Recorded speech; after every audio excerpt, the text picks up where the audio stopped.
बार्शीमध्ये दोन्ही शिवसेना एकत्र आलेल्या आहेत। एकीकडे मुंबईमध्ये संजय राऊत म्हणतायत की आम्ही कदापिही एकत्र येणार नाही, एक वेळ भाजपशी तडजोड करू, मात्र शिंदे गटाशी गद्दारांशी आम्ही एकत्र येणार नाही। काय नक्की बार्शीमध्ये घडलंय, काय सांगाल? आदरणीय शिवसेना नेते संजय राऊत साहेबांनी जे स्टेटमेंट केलं होतं की शिंदे गट म्हणजे मिंदे गट आणि आमची ओरिजिनल खरेखुरी शिवसेना एकत्र येऊ शकत नाहीत, हे त्रिवार सत्य आहे। आणि बार्शीमध्ये जे झालं आहे ते मला तुमच्या माध्यमातून माध्यमातून मला कळालेलं आहे की हे असं अनैतिक युती कशी काय झाली।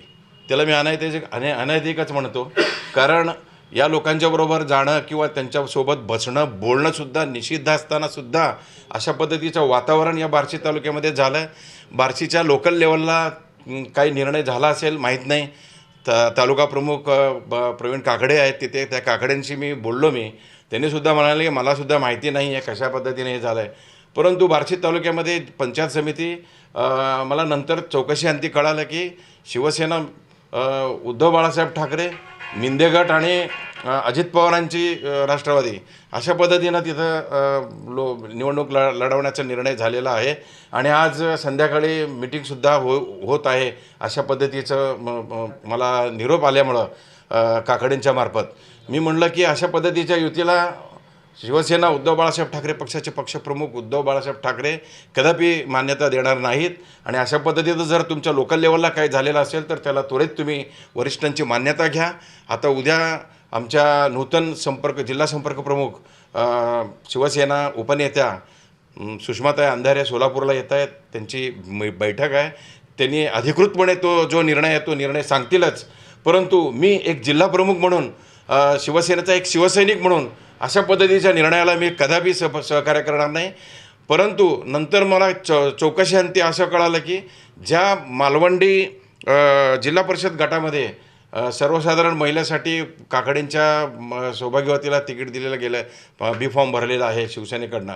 आणि दुसरे जे दोन गण आहेत, एक मालवंडी गण आणि दुसरं सासुरे गण, याच्यामध्ये घड्याळाचं चिन्ह आहे, म्हणजे तिथं मिंदेगट नाही आहे। एवढी एक समाधानाची बाब आहे। ते लढत असतील तर निश्चितपणे त्यांनी लढावं, शिवसैनिक त्यांच्या पाठीशी राहतील।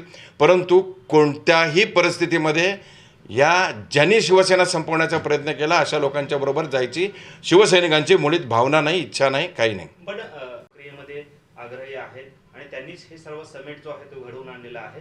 कुठेतरी भाजपची भीती सर्वच पक्षांच्या मनात बसलेली आहे का महापालिकेचा निकाल पाहता? भाजपची भीती नाही आहे तर भाजपच्या अनुषंगानं जे EVM मशीन्स, प्रशासन आणि त्याचप्रमाणे RO निवडणूक काळामध्ये आपण बघितले की ते अधिकाऱ्यांच्या मार्फत त्यांनी मोठ्या प्रमाणामध्ये पूर्ण निवडणूक खिशात घालायचा प्रयत्न जो झाला आहे त्याची भीती असेल कदाचित।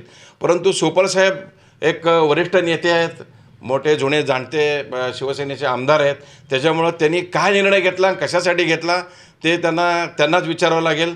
त्यांच्याशी माझं अजून बोलणं झालेलं नाही। बोलणं झाल्यानंतर मी निश्चितपणे या विषयावर भाष्य करेन। लोकशाही मराठी ऐका, पहा, जागरूक रहा।